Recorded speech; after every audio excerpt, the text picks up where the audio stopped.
Θα παρακολουθήσουμε τώρα πώς μπορούμε να κωδικοποιήσουμε συλλογικές συμβάσεις εργασίας.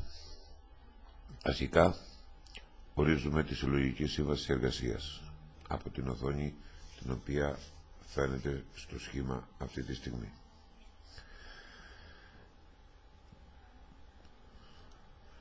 Αφού βρούμε μία συλλογική σύμβαση, ας πάρουμε παραδείγματος χάρη το λογιστών βιομηχανίας. Βλέπουμε ότι τι απαιτεί για την κωδικοποίηση ή αρχικά για να κωδικοποιήσουμε μια συλλογική σύμβαση απαιτεί την περιγραφή της, ο τρόπος υπολογισμού.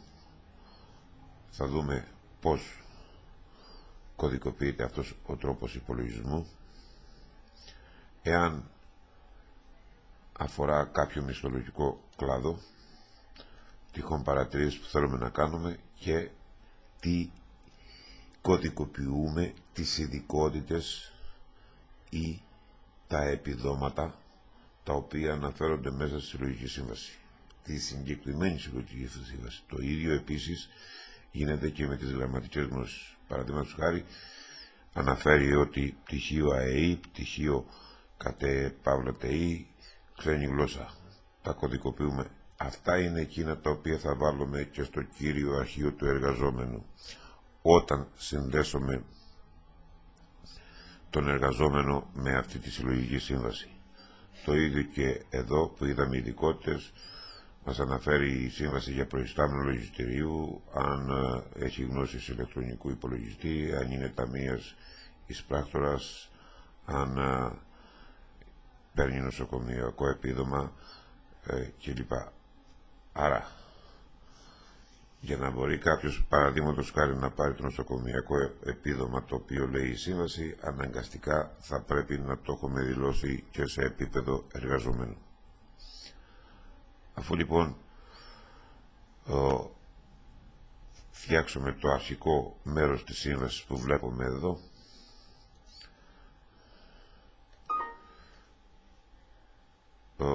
είμαστε σε θέση να προχωρήσουμε στα επόμενα στάδια.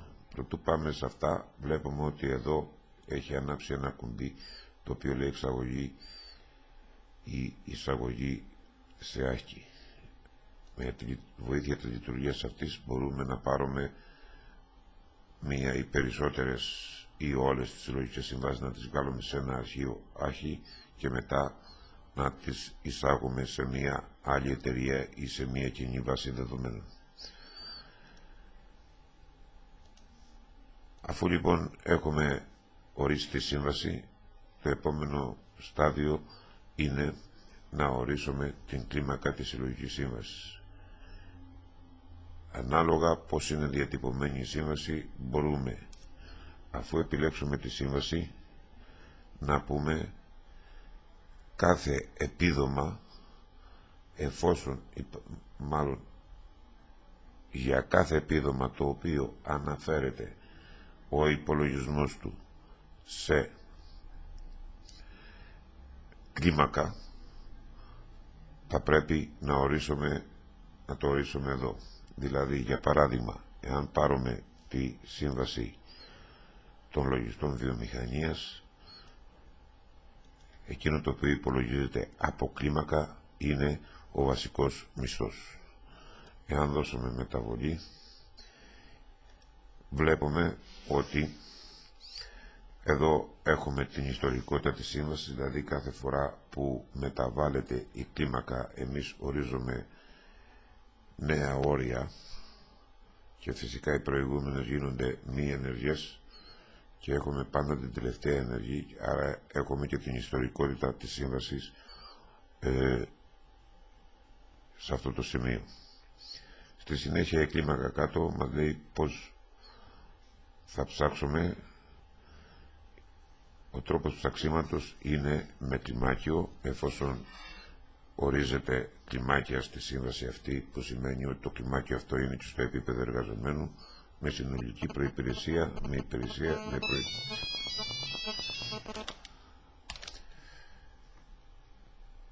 με υπηρεσία στον ίδιο εργοδότη, με υπολογισμό κλίμακας, με υπηρεσία στον ίδιο εργοδότη, με υπολογισμό κλίμακας, με υπηρεσία, με συνολική προϋπηρεσία.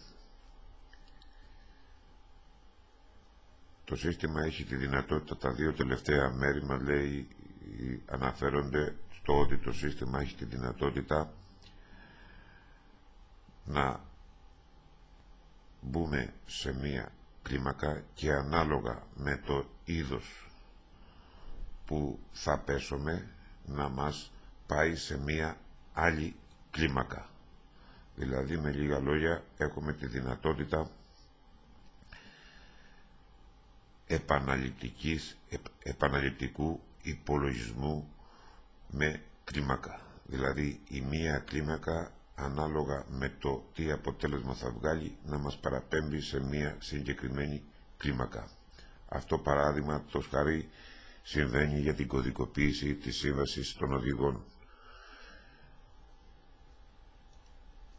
Τέλος, βάζουμε μία περιγραφή δίπλα για να ξέρουμε τι συμβαίνει και ανάλογα με το τι έχουμε βάλει τον τρόπο ψαξίματος έχουμε από κάτω τη συγκεκριμένη κλίμακα, η οποία μας λέει τα έτη και μήνες από έως και πώς διαμορφώνεται ο βασικός μισθός ανάλογα με τα έτη αυτά. Με τον τρόπο αυτό κωδικοποιούμε τις συλλογικές συμβάσεις εργασίας. Βέβαια υπάρχουν εργαλεία, παραδείγματος χάρη αντιγραφή μιας κλίμακας, παραδείγματος χάρη όταν θα αναγγελθεί η νεότερη κλίμακα δεν έχουμε να την ξαναγράψουμε, αλλά αντιγράφουμε από την τελευταία, δημιουργούμε μια νέα και διορθώνουμε απλώς τους μισθούς. Επίσης μπορούμε να έχουμε και αντιγραφή μιας ολόκληρης συλλογικής σύμβασης σε κάποια άλλη συλλογική σύμβαση την οποία έχουμε ανοίξει και να πάμε μέσα να κάνουμε τις διορθώσεις τις οποίες θέλουμε.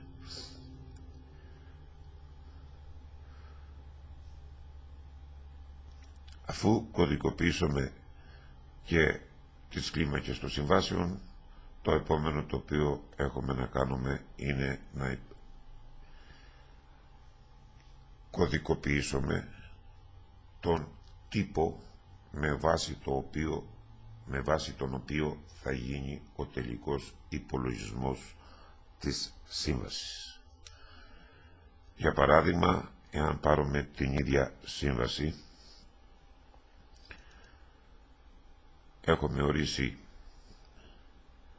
ένα τύπο υπολογισμού. Όπως βλέπουμε εδώ, ο τύπος υπολογισμού ορίζεται κατά τέτοιο τρόπο ώστε να μπορέσουμε να έχουμε και ιστορικότητα. Για παράδειγμα, εάν η σύμβαση αυτή αλλάξει κάποια στιγμή εντελώς φιλοσοφία, οπότε θα αναγκαστούμε να βάλουμε άλλο τρόπο υπολογισμού, τότε θα αλλάξει η ημερομηνία έναρξης και αυτός εδώ θα γίνει μη ενεργός.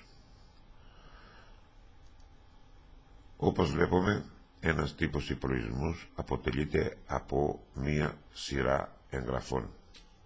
Κάθε εγγραφή που βλέπουμε εδώ είναι είτε μία πράξη είτε μία σχέση. Με τον τρόπο αυτό και κάθε σχέση, εάν είναι αληθής, θα συνεχίσει με τη γραμμή αυτή, αν είναι ψευδής θα πάει στην άλλη.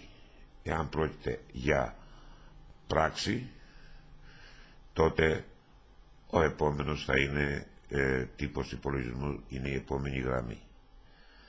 Με τον τρόπο αυτό μπορούμε να έχουμε μία κωδικοποίηση, μία σύνθετη λογική. Για παράδειγμα, εάν πάμε μέσα σε ένα τέτοιο παράδειγμα, βλέπουμε εδώ παραδείγματος χάρη είναι μία πράξη η οποία μας λέει Τι μπορούμε να έχουμε εδώ? Μπορούμε να έχουμε μεταβλητή εισόδου, μπορεί να έχουμε μεταβλητή εξόδου, μπορεί να έχουμε βοηθητική μεταβλητή, μπορεί να έχουμε σταθερά, έμεση σταθερά ή υπολογισμό από κλίμακα σε συγκεκριμένη περίπτωση. Επομένως, το συγκεκριμένο παράδειγμα, το πρώτο πράγμα που κάνει είναι πήγαινε να υπολογίσει από την κλίμακα το επίδομα 1 που είναι ο βασικός μισθός. Υποτίθεται ότι την ώρα του υπολογισμού, εάν δεν έχουμε ορίσει την κλίμακα, το σύστημα θα μας πληροφορήσει με λάθος.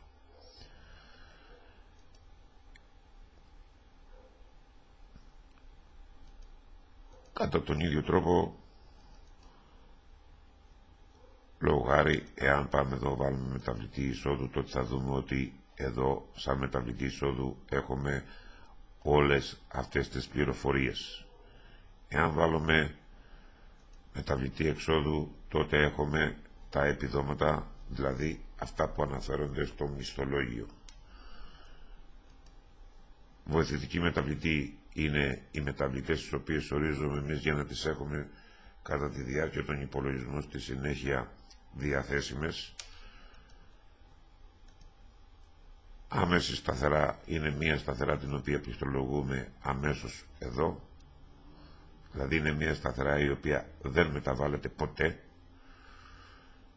ενώ έμεση σταθερά είναι μία σταθερά την οποία την παίρνουμε από το αρχείο σταθερών, που σημαίνει ότι ενδέχεται να αλλάξει.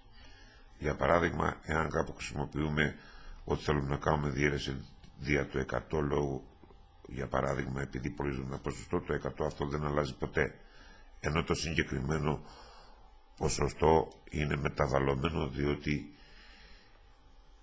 αύριο θα μπορεί η συλλογική σύμβαση να αλλάξει το ποσοστό και να το κάνει μεγαλύτερο ή μικρότερο ανάλογα με την περίπτωση.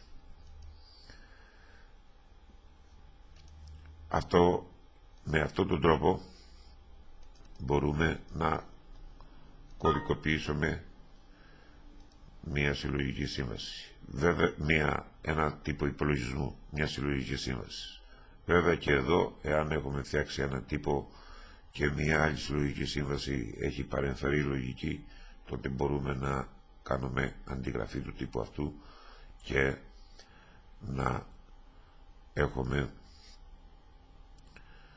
μία βάση για να προχωρήσουμε στην κωδικοποίηση της νέας συλλογικής σύμβασης.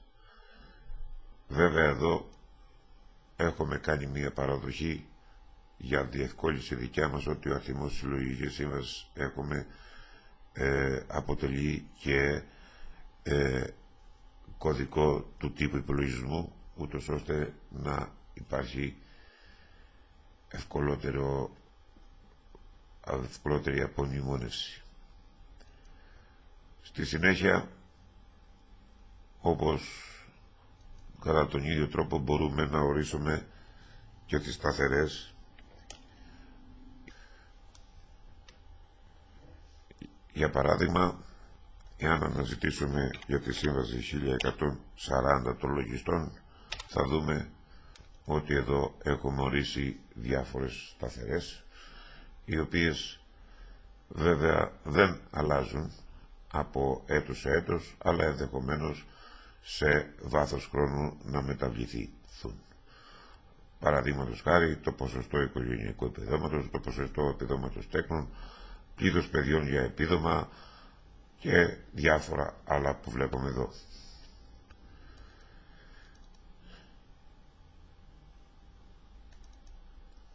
Με τον τρόπο αυτό κωδικοποιούμε πάλι εδώ τις συλλογικές, τις σταθερές αυτές, τις οποίες έχουμε φροντίσει πάλι και εδώ για την κωδικοποίηση, τα 4 πρώτα να είναι ο κωδικός της συλλογικής σύμβασης και το άλλο ένα άσκοντας αριθμός. Πάλι και εδώ υπάρχει ιστορικότητα, διότι μας δείχνει εδώ την ημερομηνία από έως και κατά πόσον είναι ενεργό ή μη ενεργό.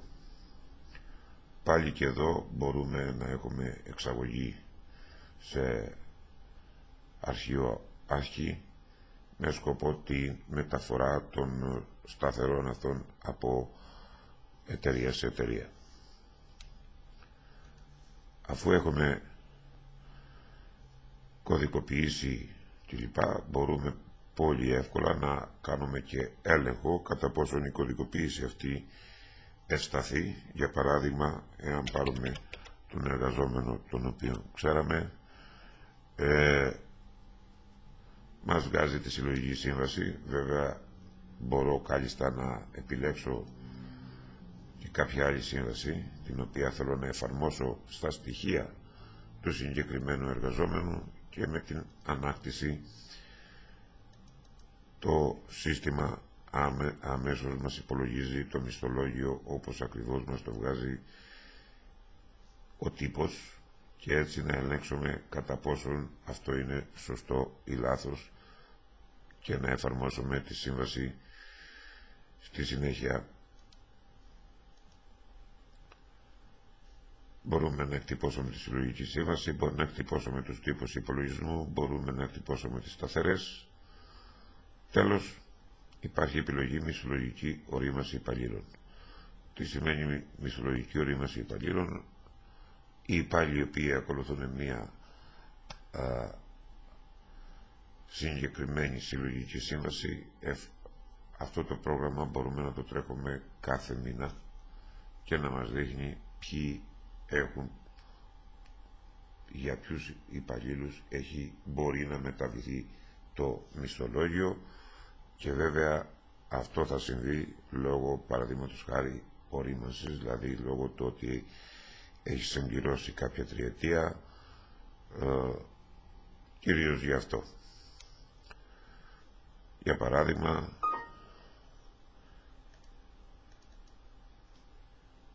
εδώ φαίνεται καθαρά για τον πρώτο εργαζόμενο το γνωστό ή ο παλαιός μισθός και ο νέος μισθός, ο οποίος προκύπτει με βάση την ορίμανση. Κατά τον ίδιο τρόπο μπορούμε να κάνουμε, αφού αποφασίσουμε ότι το προηγούμενο πρόγραμμα έχουμε εργαζόμενους που θα πρέπει να τους αλλάξουμε το μισθολόγιο, τότε από εδώ μπορούμε να κάνουμε ένα υπολογισμό.